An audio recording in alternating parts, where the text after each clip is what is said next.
안녕하십니까. 집합건물관리사 김성일입니다.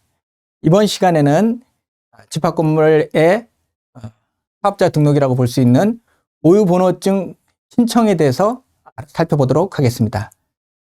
고유번호증이란 국세기본법 제13조에 따라서 세무서에서 관할에 소지하는 비영리 단체에 대해서 사업자 등록에 준하는 번호를 부여하는 게 고유번호입니다. 그래서 국세기본법에 나와 있는 거 요거 한번 참고해서 보시고요.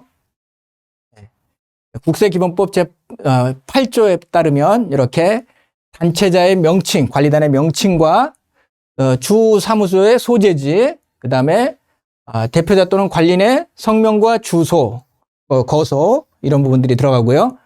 그 다음에 고유 사업과 재산 상황 정관, 보통 우리가 관리규약이라고 하는 거죠. 관리규약과 조직 운영에 관한 규정이 있다 그러면 또 그런 규정, 그 밖에 필요한 사항들이, 이러한 사항들을 적은 문서를 어디다? 관할 세무서장에게 제출하는 겁니다. 그래서 이 고유번호증을 부여하고 안 하고는 관할 세무서장이 판단하는 겁니다.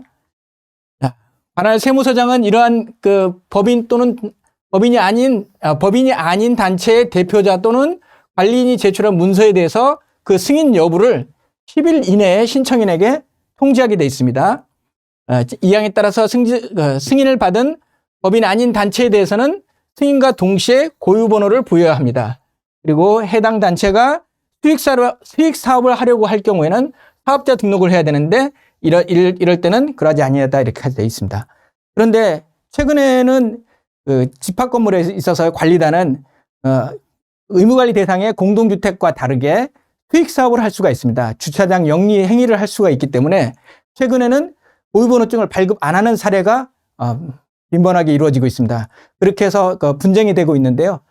그렇다 하더라도 그 부분에 대해서는 행정적인 소송을 하거나 이의를 제기할 수가 없습니다. 왜냐하면 관할 세무서장의 고유 권한이기 때문에 또 관리규약에 이런 부분들이 수익사업을 할 수 있도록 그런 규정을, 그리고 가장 중요한 거 수익을 구성원들에게 배부하는 일말의 어떤 그런 규정이 있다라고 했을 때는 세무서에서 고유번호증을 발급하지 않고 바로 사업자 등록으로 이렇게 유도하는 경우가 세무서마다 좀 차이가 있음을 이해하시기 바랍니다.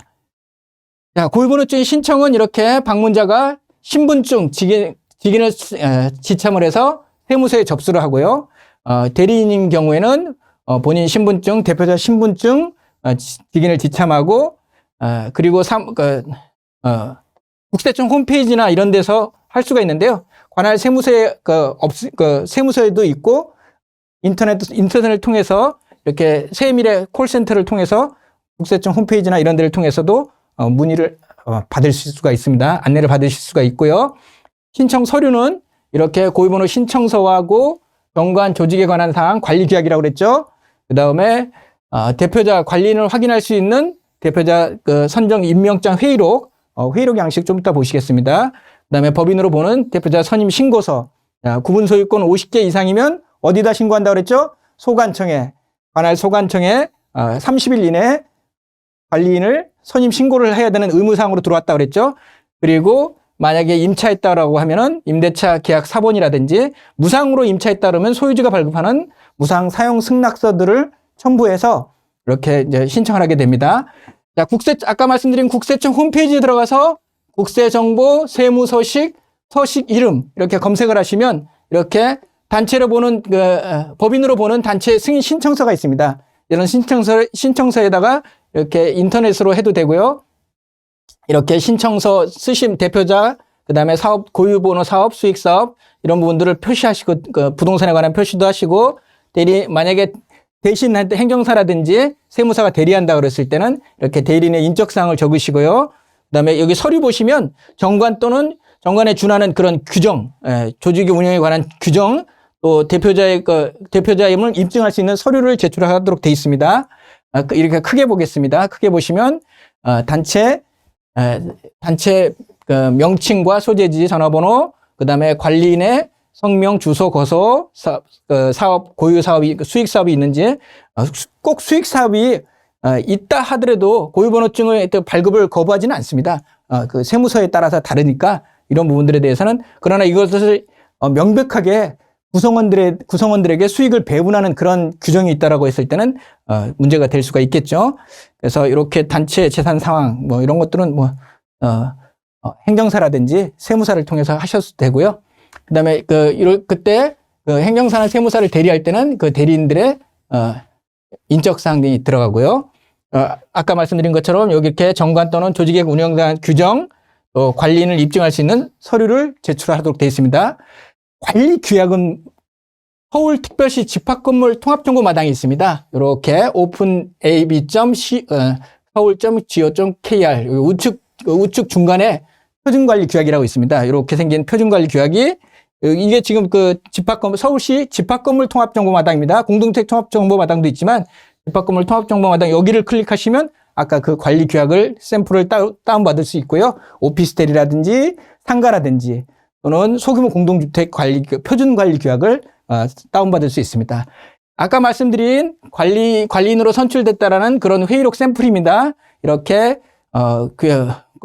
대표자 관리인을 입증할 수 있는 서류를 제출할 때 회의록을 이런 식으로 작성을 해가지고요.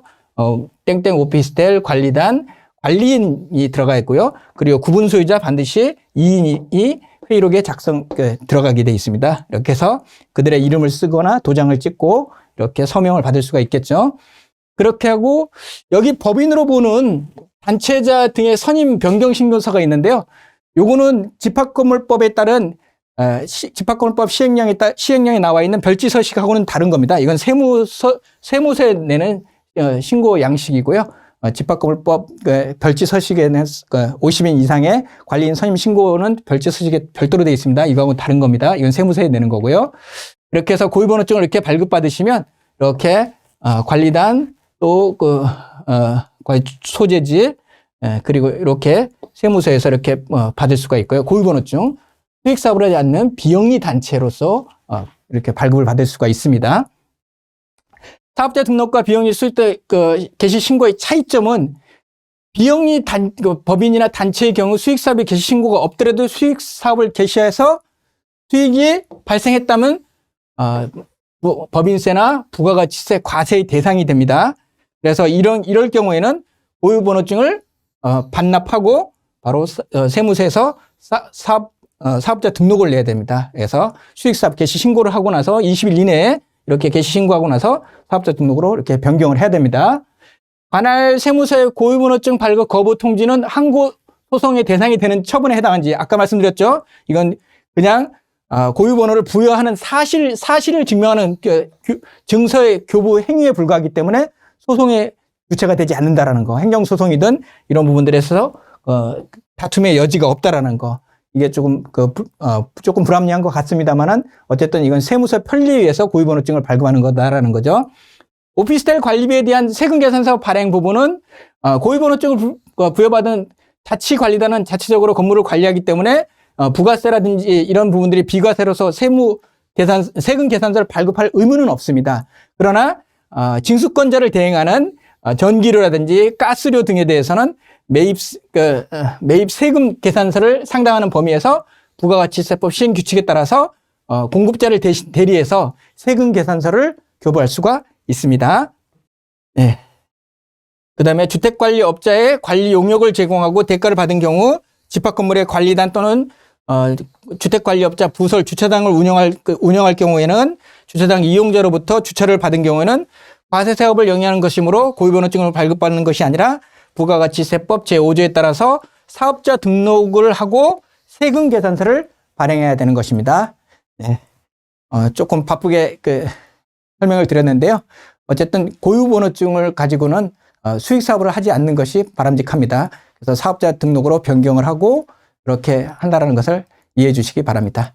네. 감사합니다.